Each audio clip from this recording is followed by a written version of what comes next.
Mountain Lake PBS brings you this election 2020 special, the Plattsburgh Mayoral Debate. Now, tonight's moderator from Mountain Lake PBS, Tom Halleck. Hello, everyone, and welcome to our debate between the two candidates running for mayor in the city of Plattsburgh this election day. We welcome Democrat Chris Rosenquest and Republican Scott Beebie. We have two journalists who will be asking the candidates questions: Joe LoTemplio, editor-in-chief for the Plattsburgh Press-Republican, and Pat Bradley, North Country Bureau Chief for WAMC Northeast Public Radio. This is our first debate here in our studio since the COVID-19 pandemic. We are using social distancing with everyone at least 10 feet apart and everyone off camera wearing masks.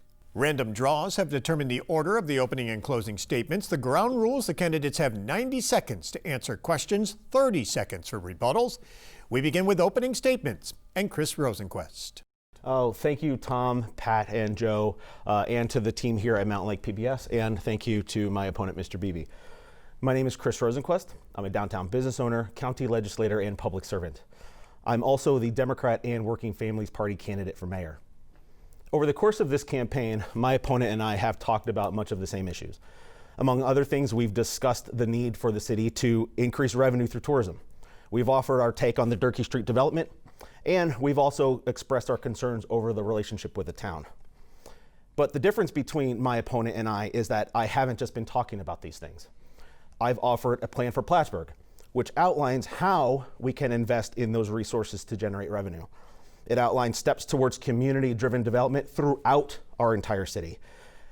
It outlines and it provides solutions to how to mend the relationship with the town, a path towards returning derelict properties back into the city's tax rolls, and how to resolve the annexation issue. This plan isn't about rhetoric or platitudes.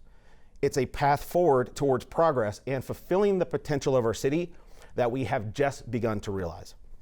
But it is not just about a plan. It's also about experience. I'm your candidate with the career experience in business, management, and budgeting. I'm your candidate with the political relationships to help us through these challenging times, and I'm your candidate who can be mayor on day one. I look forward to having a respectful discussion and to show you why I'm the candidate to lead our city to a brighter future. Thank you. Thank you. Mr. Beebie, your opening statements. Thank you for having me this afternoon. I'd like to thank you, Tom, for moderating, our honored guests from the press, taking the time and willingness to help us with our debate, Mr. Rosenquest. Thank you to the production staff here at Mountain Lake PBS. Very much appreciate your efforts. My name is Scott Beebie. I'm running for the office of mayor of the city of Plattsburgh. I have literally called the North Country home my entire life and spent almost nearly as much time in service of the city of Plattsburgh and the surrounding Plattsburgh community. As we progress, you're going to hear my opponent say that he does not believe that I'm capable of operating a city budget with this skill set. You're also going to hear him agree with many of my issues and topics. However, on this we disagree. The Plattsburgh City Police Department budget was orchestrated and administrated by the department head. As lieutenant, I was in charge of East Division in that building for the last 11 years of my career. I stood up at the podium in February and announced my candidacy for mayor because the city I love was in trouble and we needed to stop the bleeding. I announced first my candidacy and my initiatives to mend the relationships with the town of Plattsburgh, the Plattsburgh City School District, and our city employees. You're also going to know that when I stood at the podium, I discussed generating revenue and recouping some of the services that have been eviscerated throughout our city.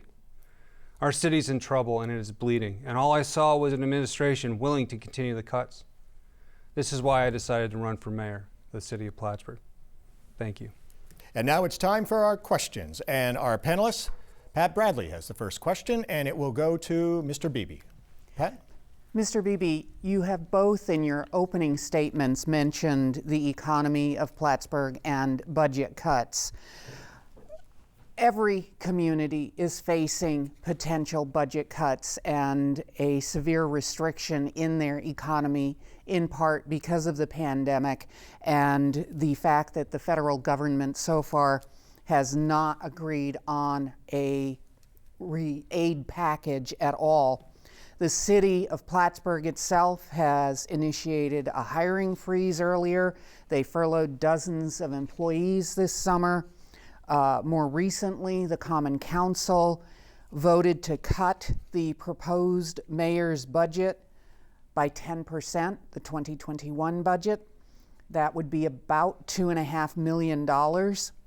But the Comptroller's Office, in its just released stress ratings, ranked Plattsburgh as no stress, an improvement from the 2017 moderate fiscal stress rating.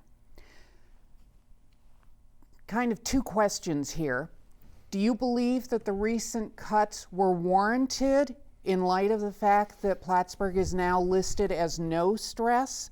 And what is your strategy to keep the city fiscally stable, especially if we get no stimulus money from the federal government? Well, thank you for that question. The interesting part about this is the budget was returned back to the mayor by the Finance Committee in an unprecedented move that we really haven't seen before. And I believe there's a personal agenda on more than one front as a reason for why that happened. The mayor's budget, as proposed, as $2.4 million, will take $1.2 out of the general fund, which is directly affecting payroll. You're looking at probably 26 or 7 eliminations of jobs, people, which would be the same list as they did back in April. So I think if you're looking at their total cut in 2021, you're going to see upwards of more than $1 million of revenue coming out of the general fund. So by cutting as dramatically as they're doing right now, they're actually pushing us towards physical stress. They're going to take $1 million plus away from our general fund, and it's going to create a budget crisis in the future if this plan is approved on Thursday. We don't know what we have until after Thursday. So to speculate on what I have to work with, I can't do it because it's the Hall of Secrets. They're working on unprecedented waters on a situation we've never seen before.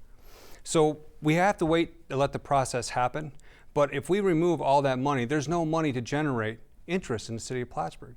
We need to regionalize our approach with our neighbors and work to draw people here, to increase our popularity, to bring more tax dollars in, to generate revenue, not to cut any more than we already have. Thank you, Mr. Beebie. Mr. Rosenquest, you have 1:30. Thank you, Pat. Do I believe the cuts are warranted? I don't.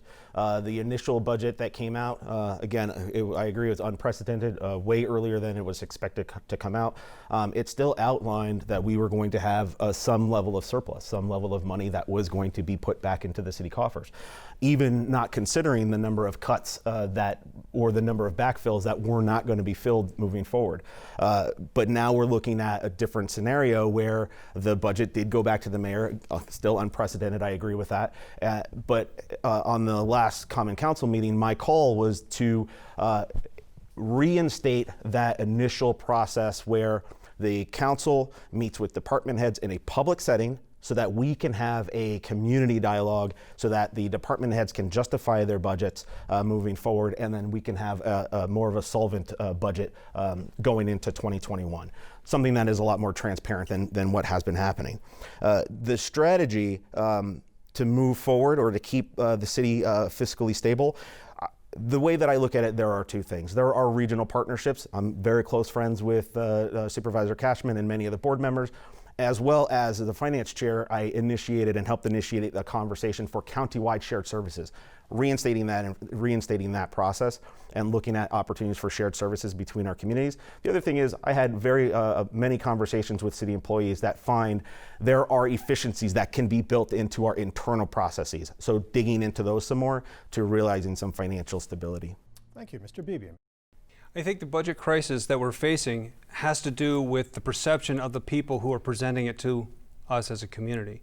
The golden spreadsheet, which we're accustomed to seeing, doesn't equate to people.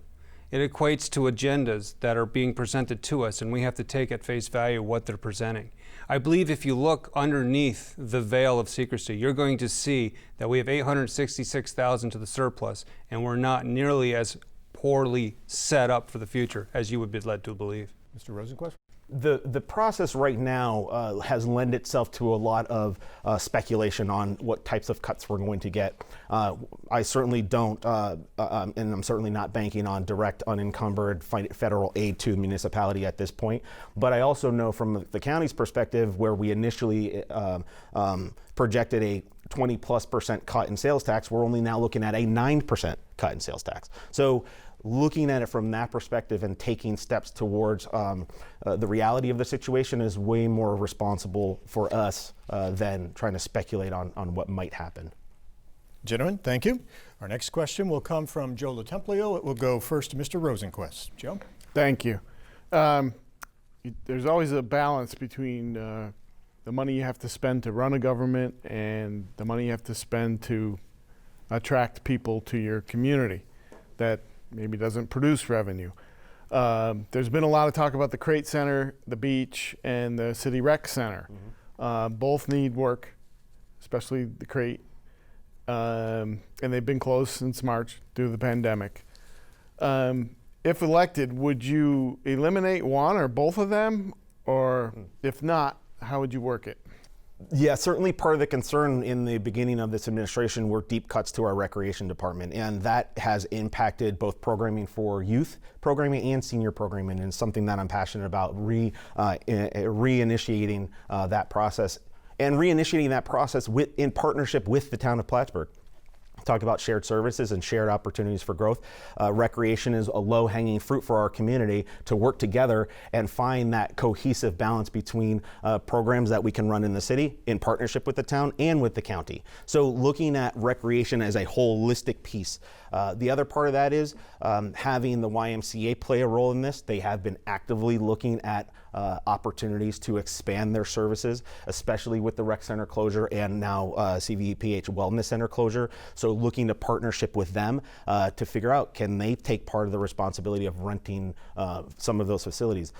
We recently even had somebody in the private sector come and show interest in running programs during the wintertime in the Crate Center. So again, that's a great opportunity for a public-private partnership to build some momentum to use those facilities that we do care about.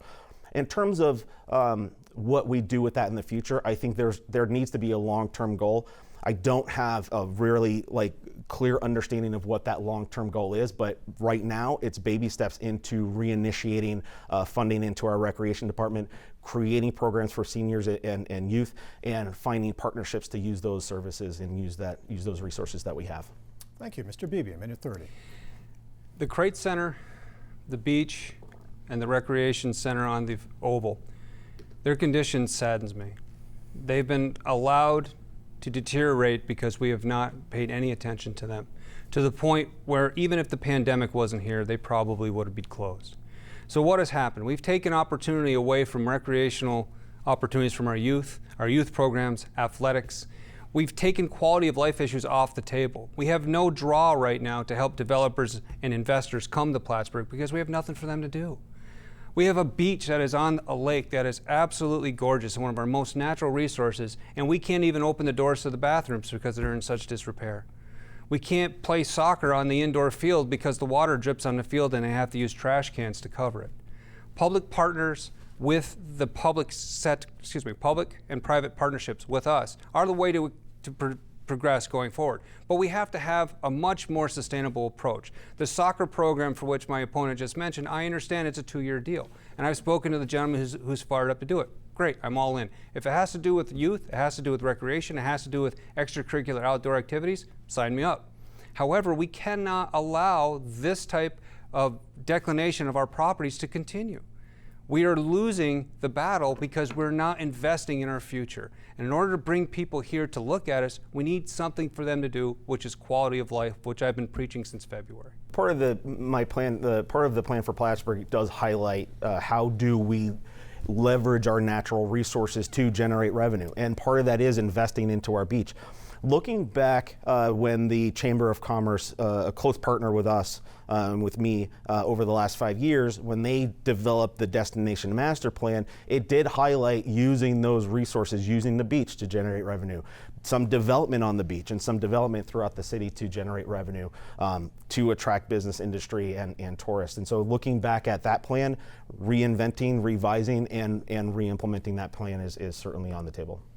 I've already been contacted by at least 2 development organizations and individuals who have plans for the city beach when we're successful in November. I'm eager to see what they have done. I've also reached out to our municipal partners, and they've already agreed to sit down and have discussions about development. I also have a plan for recreation.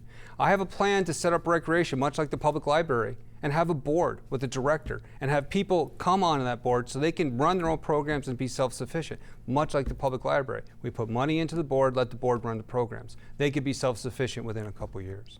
Pat Bradley has the next question, which will go to you, Mr. Beebie. Pat? So, the next question is probably what you guys have been anticipating since it started. The Downtown Redevelopment Initiative and the Durkee Street project. Most people in Plattsburgh are probably very familiar with the abrasiveness and debates that have swirled around this project for the last year or two, including things like the Zoning Board of Appeals postponing any review on the project recently until further notice, and the on-again, off-again funding of the Saranac River Trail that's associated with it by the City Council. So I kind of want you to set that aside for a second and go back to the day in 2016 when Governor Cuomo was here and awarded the DRI check to the city of Plattsburgh. On that day, what did you want to see for the project downtown? And with that as your base, do you think that the project as it's now designed, as it's now morphed into, should move forward? There's two parts to your question.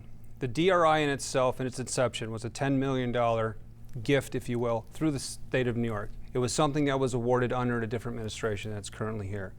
I believe that monies, in its original inception, were going to go to downtown business and building owners to help with facades, repairs, and to help basically give Plattsburgh downtown a little bit more flair, because now there was monies needed for those repairs and upgrades. You're correct. It has morphed into what we refer to now as the prime project, which everybody equates to this big building. The building, its size and scope, does not fit our culture downtown.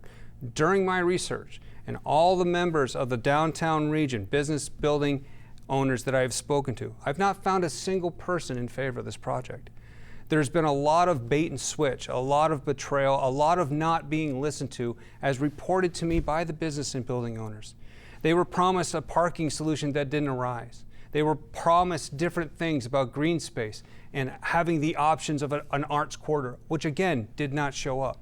So they felt betrayed. The original concept of green space, access to the river, yes, we have housing, yes, we have commercial, yes, we have a parking option, is much more palatable to me at its inception than what it's morphed into today. I'm on record as against this program. I put it on my social media back in July. Please feel free to read it. But I came out and explained all the reasons for my decisions back then. Thank you. Mr. Rosenquest, Yeah, 30. thank you. I remember the day. I remember Governor Cuomo standing up on this Strand stage and receiving the big check, and we're all there. Partially in tears, because this was what we had been waiting for, the opportunity to grow and just the notion that people were interested in investing in us. How it's gone, I too have come out and said, no, this is not what our community wanted. It was not community-driven development. It even wasn't the original project that was sent out as an RFP to potential developers. The original project, which was the Durkee Street Reimagined, which was a community-driven development, even though it was a proposal, it was a lot closer in line with what we wanted as a community. And looking back at that, smaller building, phased-in development, even though it did call for a parking garage, probably not something that we would want on our waterfront, but it still was an opportunity to reflect on the kind of investment that we wanted in our downtown. And it is unfortunate because the DRI has become synonymous with Durkee Street development, where $6 million of that money has gone into other projects like storefront facade improvement and apartment renovations in our downtown, marketing and innovation center at the Strand. So there, when we look back at how things have developed, certainly would have gone back and really been more of a demand and demanded that we retain that small scale development that we all wanted in our downtown. Mr. Beebie, would you like an additional 30? Just a couple quick points. I know my opponents just quoted $6 million into other things other than project. That's not accurate. There's $4.3 million it's to the contract already, plus all the $2.4 million the city's already spent, basically doing core samples in the parking lot and to get the things needed done to progress. The original investment was like $1.1 million. That monies went out to our local business and building owners. There's still a little bit left in the pot, but we really need to look at changing the direction when it comes time, and we don't know when that is. Mr. Rosenquest. Yeah, in terms of how the money was split, you can go to the state, and the state actually provides you with a very clear, detailed where this money has gone. So that's part of where those awards have gone. Some of the money has been moved around because, for example, the Food Hub project never came to fruition, so that money was reallocated to another project. You know, and it does come down to what's next and what's Plan B, where I have provided an opportunity to say, look, how do we learn from this? How do we ensure community benefit agreement? How do we ensure public review of RFPs that go out before they're responded to? And these are all opportunities for us to learn from this failure, I would say, and move forward for the future. It's unlikely that this DRI project will be decided before November 3rd or even January 1st when one of you fellas takes office. There's been, you always hear talk about because it's dragged on so long, Prime might just decide enough and walk out. Then what do you do? And even if that doesn't happen and Prime still wants to go forward, the new city mayor will be the leader and overseeing all of this. How do you see it playing out both ways, if Prime walks away or if they go forward? Yeah, thank you. I've been in the room with Prime developers. I've been in the room with the councilors, and I've talked to my contacts on the zoning board. I've talked to my contacts at the state, and at the end of the day, my communication to Prime is, you have an opportunity to change your project more consistent with what our community is demanding, what's more consistent with what our zoning board is demanding.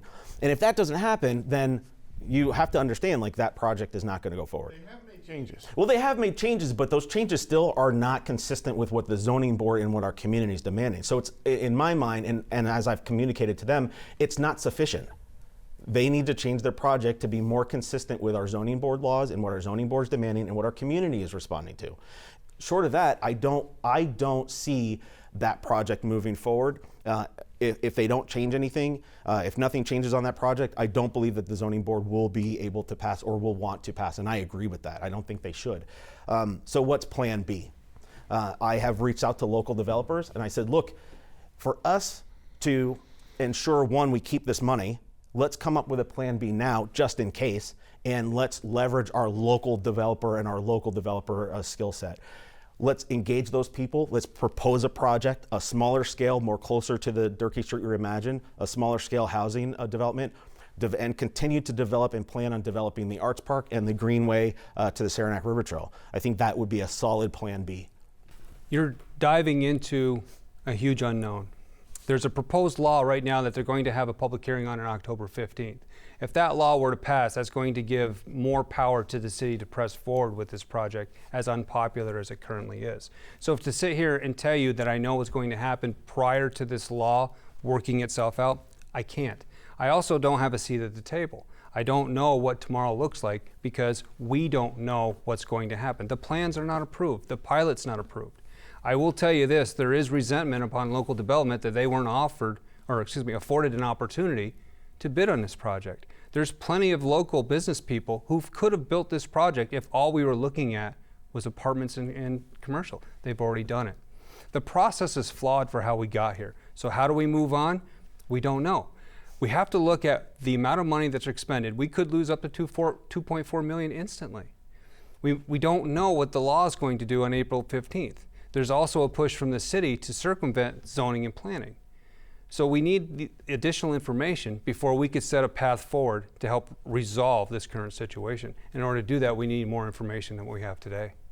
Right. Mr. Beebie, thank you. Mr. Rosenquest. Yeah, and in terms of a path forward and how to learn from this and how to avoid issues like this in the future, I have presented 5 points on my as part of the plan, which you can download on my website, which does protect us from this happening in the future. Part of it is ensuring that there's a community benefit agreement if a local or large-scale developer receives taxpayer benefit. There's an RFP process review if local developers are not given enough time, or if no local developers respond, or if one developer responds. Sometimes that is the case. So there's opportunity in the future to start to plan around this, and a lot of that comes with experience. You mentioned that local developers were not given the opportunity. Correct. So basically what had happened is the RFP went out and there was such a short amount of time for our local developers, they couldn't respond because they didn't have the time allotted nor the resources to get this done. And if you look at development locally in the city of Plattsburgh or the surrounding region, how many of them have actually received the pilot agreement?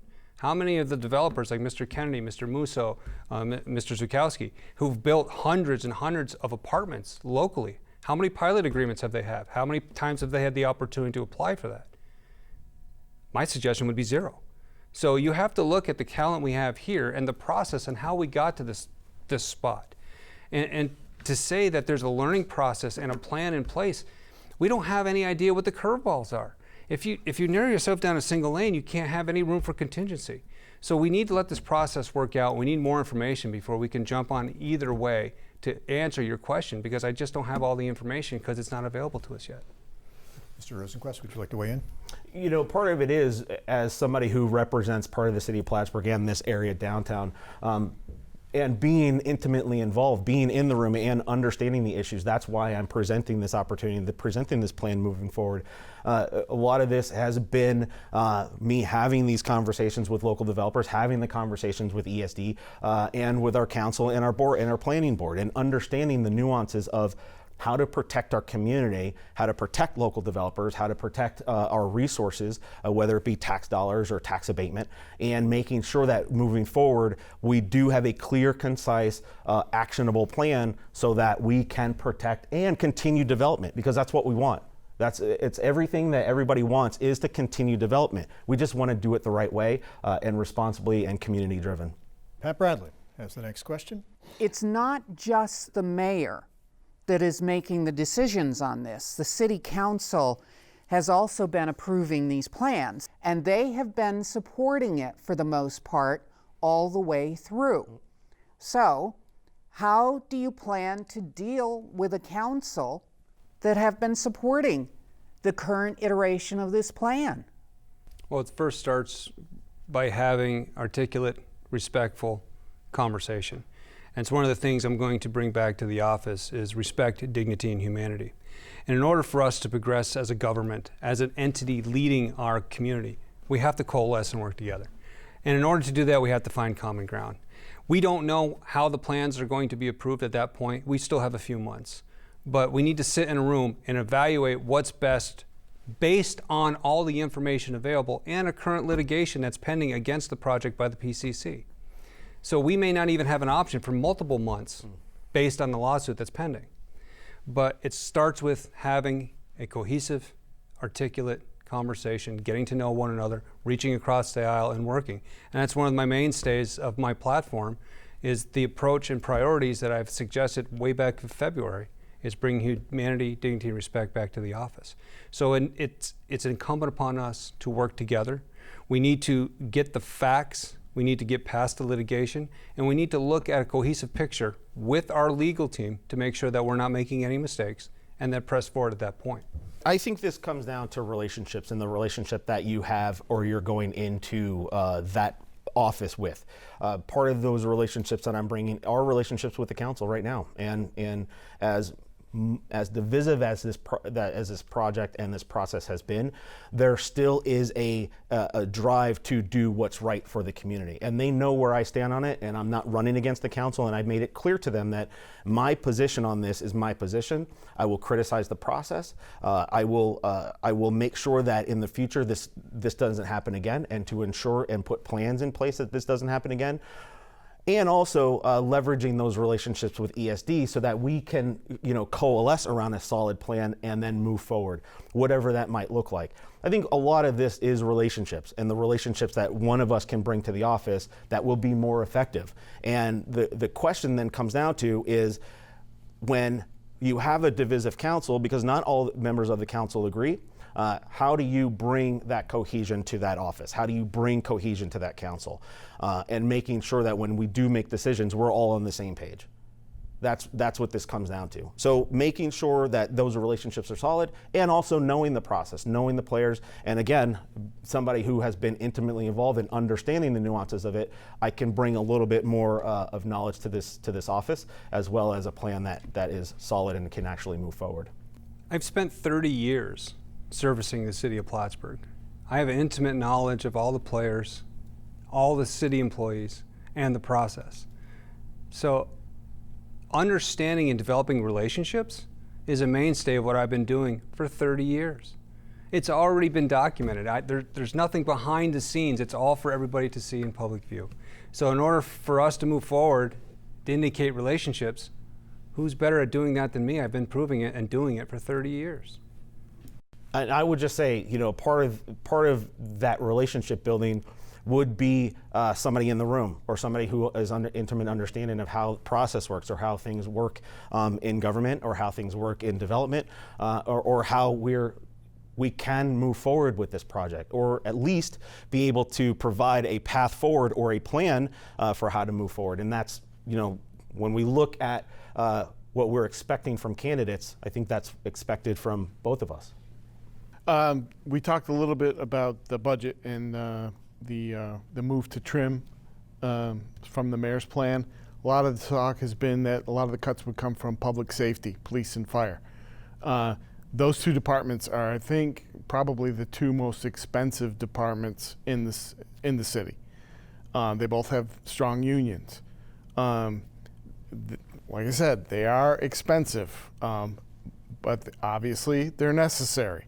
How do you manage those budgets in those departments in a way that doesn't overburden taxpayers, yet delivers sufficient services? Mr. Rosenquest first. Yeah, thank you. And just like my opponent, I too have come out strong opposition of just arbitrarily cutting one budget over another. I think when it comes down to it, and when we go back to look at a proper budget process, a transparent budget process, it does come down to the mayor proposing a budget, the council taking that budget and having open and public meetings with department heads, to have the department heads to come in and say, okay, this is my budget, this is what I'm asking for, this is the justification, and then having the council and the department head and the public all chime in on how that kind of moves forward.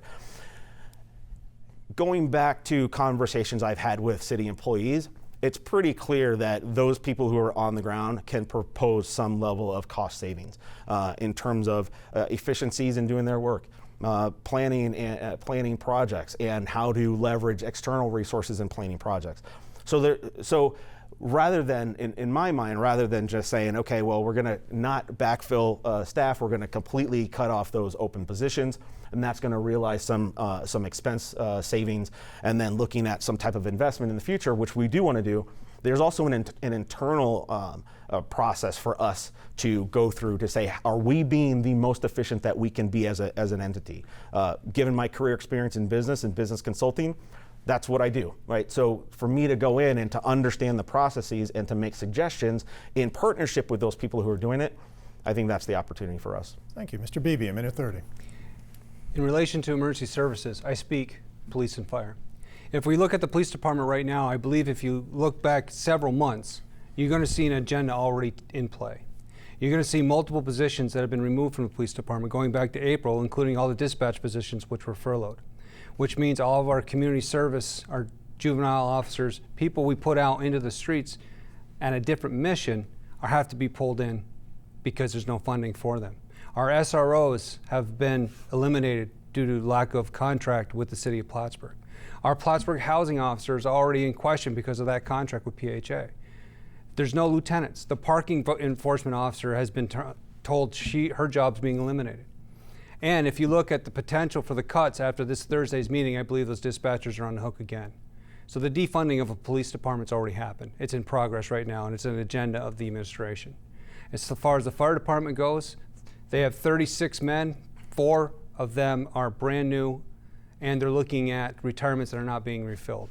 So that alpha roster is going down. During a global pandemic, we need to equate what we can afford and what we have.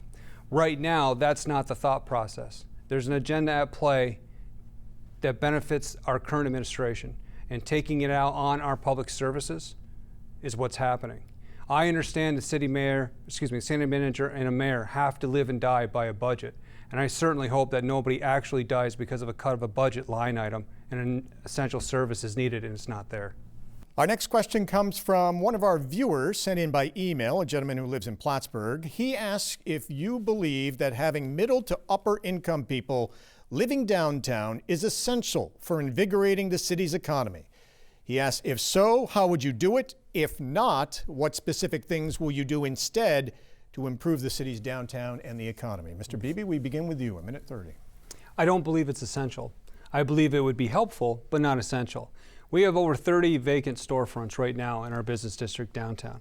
And I think it's time that we need to reevaluate how we're presenting ourselves in that business district. We need a certain sense of ourselves. We need a cultural infrastructure going through downtown city of Plattsburgh. So how do we do that? First of all, self-promotion. We need to increase our knowledge and our presence of the arts, and we need to let people know that they can come up here. We have space ready right now. Open the door, walk in, start your business. Gaming, tech, professionals. We need somebody to be a cheerleader to help promote Plattsburgh and to let people know what we have here. We have the opportunity for development. We have the opportunity for investment. We have beautiful natural resources. We have the space available. We have the electric rates available. We need to let people know who we are, where we are, and what we're doing. And that has to start at City Hall and community development. I'd like to revamp the entire community development office. Have them embedded with the chamber. Mr. Douglas does a great job promoting us to our neighbors and cousins to the north. However, that avenue is closed. The border is closed to us. So now we need to look south. We need to start promoting ourselves south and pulling up from the city region. Can you imagine if our interest from the city and Albany coming up is the same as our cousins coming down from the north? It's a win.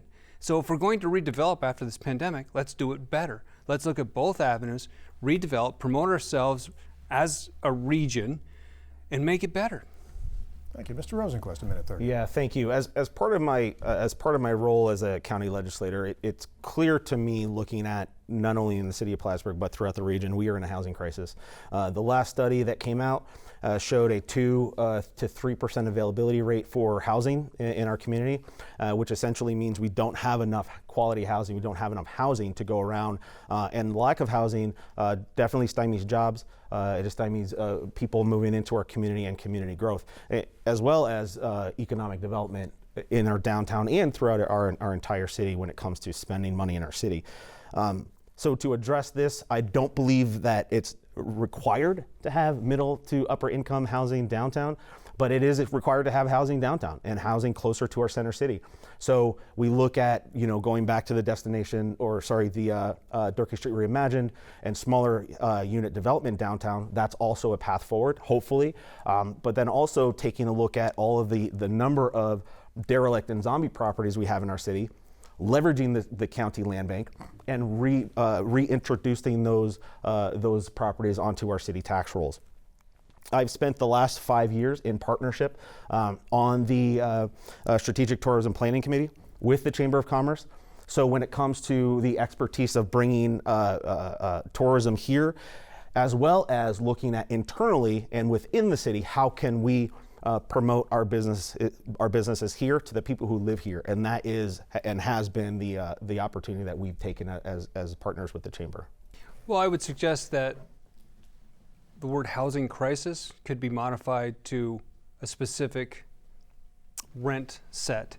I believe that we have a targeted housing crisis in a specific rent dynamic, and under the ALICE guidelines, through these families who are right on the border of physical hardship, the range of affordable housing is where we're lacking. I believe there's adequate housing at the upper levels. It's that median range between the $500 and $750 a month rent and the families associated with that demographic that are struggling. But the concern that we're seeing at the county is that, you know, when landlords improve their apartments and their buildings, they are pushing lower income people further and further away from the job center. So if we have more quality housing or upper income housing somewhere throughout the city, I'm not saying that's going to solve our housing crisis, but it will help alleviate pushing those people further and further away from the job center. But you're not helping the low income housing need if you're pushing them out into the higher upper echelon of the housing. Well, that's why we need closer upper to higher level income, so that these people are not getting pushed further out. In terms of the Alice households, yeah, we have people who have one car, 2 adults, and kids that they need to shuffle back and forth to daycare and get themselves to work. So them getting pushed further and further out because people who do have income, people who can pay a higher rent, are taking those apartments which are normally or would be historically dedicated or rented by lower income people. 7 to 10% of our current populace live at the federal poverty line or lower. And that's the demographic that needs our attention first, not the higher income housing. We need to secure that these people who are struggling financially have the services and housing that they need. And that's the hardest area for our local landlords to continue to invest money in, because there's no profit margin. So we need community buy-in from our landlord and property owners to help us with this crisis. And we do have community buy-in from our landlord and property owners. I've talked to many of them, as have you, and they also know that we need more housing. I'm not saying that our focus should be upper to higher income housing. We need it. We also, you know, we do have 60% of our community are renters. So we do need that middle range income. Now, as a county legislator, I have advocated for low income and moderate income housing. That is a legislative agenda of mine. I've even saved people's homes from them being evicted. So, you know, part of this is not just looking at, you know, how do we just build more buildings or build more high income housing. It is an approach, and that is the approach that I've taken. Great, gentlemen, thank you. We move on now. We are going to have you gentlemen ask your opponent a question. Mr. Rosenquest, we begin with you. Your question for Mr. Beebie. Thank you. So over the last few years, we have seen a rise in both hate crimes in our city and hate-related graffitis and posters, you know, tacked around like, you know, light posts throughout our city. This includes anti-Semitic slurs carved into benches, racist Snapchats from college students, white supremacist propaganda posted around town, even painted on our on the bridge at Cumberland Ave, and then also carved into our benches. You know, even as recent as a week or two ago, we had a what I would consider in broad sight, right in front of our, you know, downtown, a racist attack, a race-motivated attack. Given that we are in a small community, we see these things, we're impacted these things, and these are our neighbors. And you being a retired police officer and mayoral candidate, do you think that as a mayor or as a candidate for mayor, you should use your platform to speak strongly against this, and how would you go about doing that? Minute 30, Mr. Beebie. Well, I think the question has to be asked, where do we start? We start with conversations. We start with building relationships. And I've already done that. I've already started my growth as an individual by learning more about the problems of our community relating to people of color. I've struck up a relationship with a member of the Black Lives Movement, and we're progressing forward in my education, learning more about what's going on in our community. Listen, to say there's no racism in our community is naive and ill-informed. I know this. I've investigated hate crimes as a law enforcement officer. As recently as last week, we had a racially motivated hate crime. However, our police department did a fantastic job. Although there was outside influences that hampered the investigation a little bit, they made an arrest in a timely manner. The process works. So for us to grow as a community, we need to build relationships. We need to have conversations. We need to be at the table. Some of these conversations are uncomfortable. But in order to grow, not only be educated, but grow as an individual, we have to acknowledge what we don't know and accept the differences and understand and come together and coalesce. We have a real opportunity here if we continue to build our relationship with the Black Lives Matter movement, the City Police Department, and City Hall. We're already on a path to create something amazing. So why should we back off now? Continue the relationships, continue the education process, continue the conversations, and let's build better community, because there's no room for what's happening here in Plattsburgh. Everybody's sick of it. We don't want the swastikas and we don't want the hate. We all know that. So let's press forward as a community to make sure it doesn't happen. Sorry, just so I can come back and you can clarify an answer to the question. As a mayoral candidate and as a mayor, how do you think you should use your platform to stand against this hate? Your personal platform, and I understand the police department is doing a great job. I understand that there's conversations happening with the Link Steering Committee. I was on a strategic task force when this whole racial incident happened on SUNY. What, in your mind, what is your responsibility as a mayoral candidate and as a mayor to use your platform to stand against this hate? I just reiterated that, to stand up. We all know that we're against violence and hate. I just said that.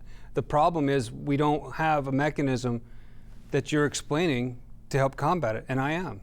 We need to build the relationships, let the process work cooperatively together, and grow as an individual. And we can do that from City Hall or right here from the podium.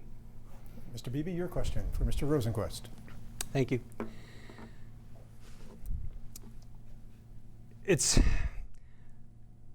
the relationship and the comparisons between you and our current mayor are pretty boundless. There's a lot of similarities between you and our current seated mayor.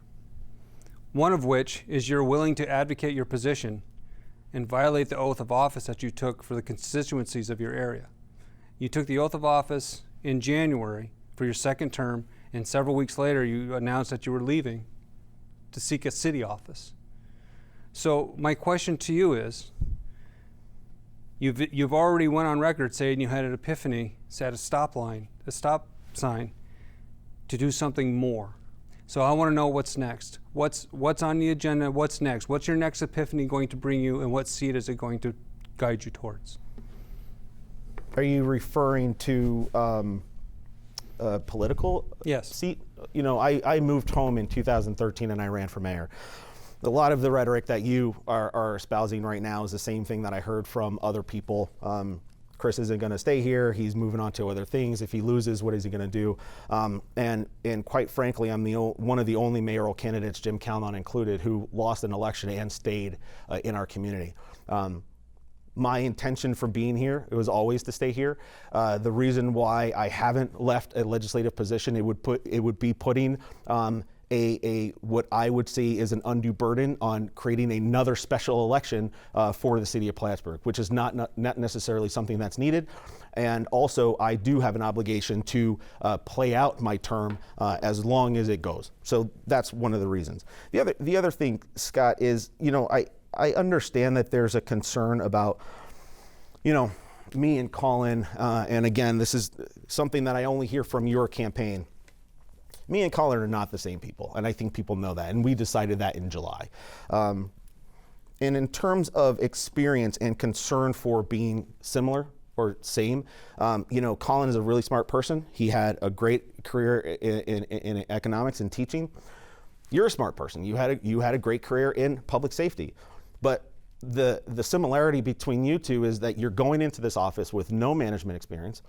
As much as you want to say that you have, you know, you've managed people, you've never had to fire somebody, you've never promoted anybody, and I know this, right? Like, I know this. You've never had to budget. You've never been responsible for budgeting something. Thank you. So, you know, that's the concern going into this office, that you are also going into this office without the career experience required to be effective as a mayor. Any rebuttals? I spent 11 years managing people in crisis. I spent 11 years dealing with the most urgent needs of our city as a police manager. 40 members worked directly for me when I was a lieutenant in charge of the uniform division.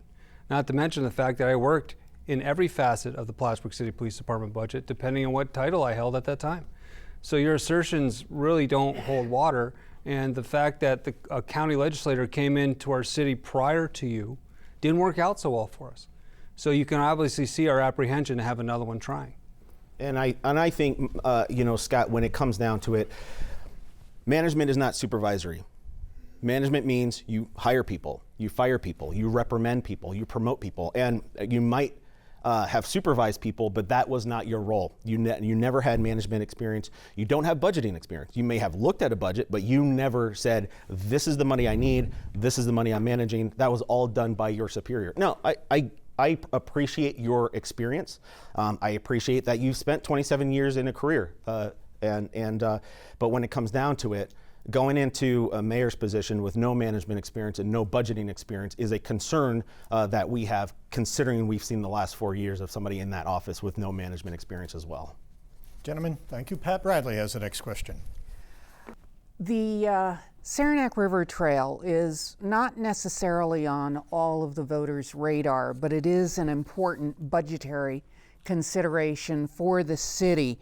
The Common Council voted recently to continue with the next phase after initially voting not to continue with the next phase.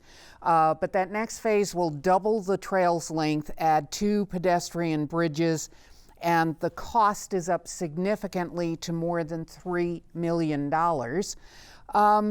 What's your stance on the project? Should the city continue to invest in it and complete this, since it could cost millions of dollars, or should the city be looking at alternatives to the trail or alternatives to spending this money? I believe in the Saranac River Trail. I'm all in favor of it. One of the things that we've done in the past over and over again is failed to accentuate our positives, and our waterfront and our waterway through the city of Plattsburgh is an absolute positive. I'd like to see the Saranac River Trail connect the Flurry bike path and go all the way out to Kents Falls in Cadyville. I think that would be amazing, and I'm all for this. If anybody's ever seen Stowe, Vermont, they have a 5-mile trail that goes through the village, along the river. They have restaurants, they have retail opportunities. It is absolutely one of their attractants for that community. And I believe that this is an attractant that's ready to blossom and help us bring people to our community. One of the things we really need to do better is to promote ourselves and bring people to see us. The more people we get in, the better off we're going to be. And this is an opportunity for us to really accentuate one of our positive attributes within the city of Plattsburgh, which is our waterway. So yes, I am all in for the Saranac River Trail, and I believe we should continue to explore it. Mr. Rosenquest, 130. Yeah, thank you. When the council or the council failed to pass the movement forward on the Saranac River Trail, I made calls, and that's the first thing I did, because I know it's important for our community, the quality of life, the attractiveness, the tourism of our community. And I made calls, and I said, "What's going on? How can we remedy this vote?" And just trying to create some, coalesce around the idea that this is an investment, not an expense, and there's a difference. It does impact our quality of life. I support that. As a legislator, I helped secure over $1 million for Saranac River Trail extension behind the college, as well as engineering costs for the Saranac River Trail to extend throughout our entire community. So I think the best thing that happened was when John Ruff came and said, "I have money that can help offset some of these costs," and that is also part of developing our internal infrastructure for water and sewer, which we do fantastically.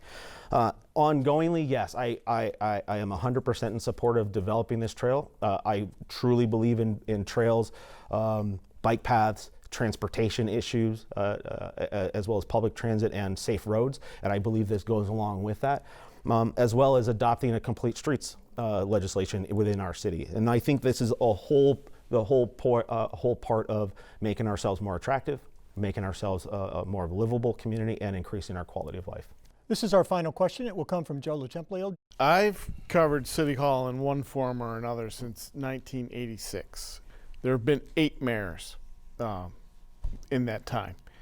And at somewhere along the line, each one of those mayors has boasted about transparency and open, honest government.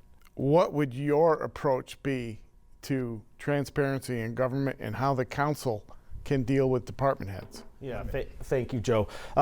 As a legislator, it's imperative for me to be in direct conversation with department heads. As somebody who votes on legislation and shapes the future of our community, I have to be in touch with these folks. I think right now what has happened, there has been just a loose interpretation of the city charter to say, well, we're a strong mayor system, and the councilors need to come to me or to the mayor first to get any information. I don't believe that's the right way. I would go back and just say, no, look, if there's a piece of legislation, or if you need a question asked or answered of a department head or a specific issue, go to that person. I don't need to curate information. I don't need to do extra work to get you all connected. We're all professionals, and we all understand the issues that to be effective at your job, you need to have more information. And to do that as a council and as a city worker, they need to be in direct communication.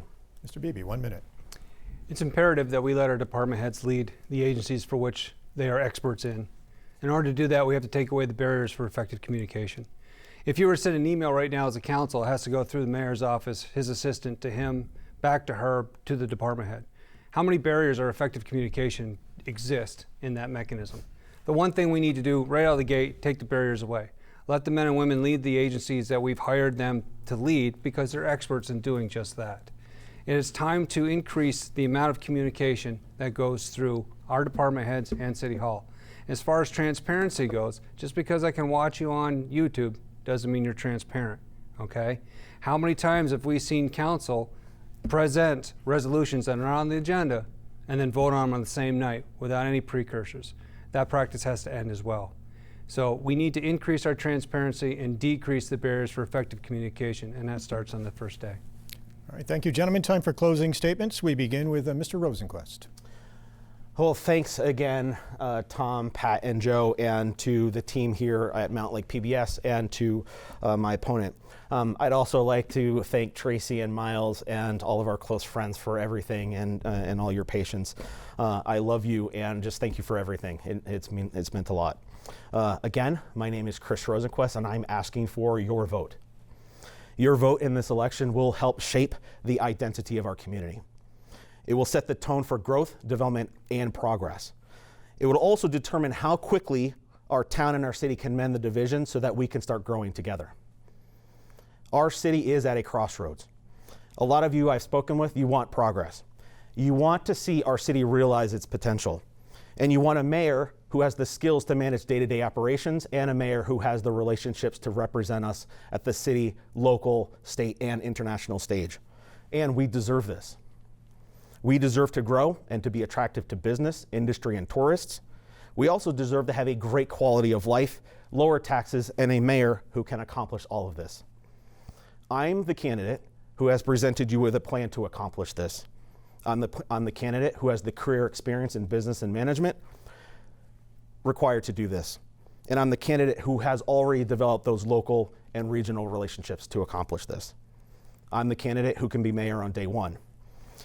My name is Chris Rosenquest, and I'm asking for your partnership so that we can realize the future of Plattsburgh together. Thank you. Thank you, Mr. Beebie. Tom, thank you for having us today. I want to thank our esteemed staff, Mr. Rosenquest, for sharing the stage and some of your thoughts. I want to thank the Mountain Lake PBS and your executive and your membership.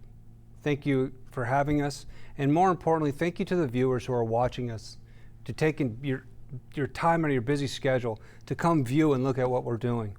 I, of all people, know that our community is overloaded, especially right now with politics. So your valuable time spent with us is meaningful, so thank you. We've talked a lot about topics and issues today, and some of it is very hard to unpack.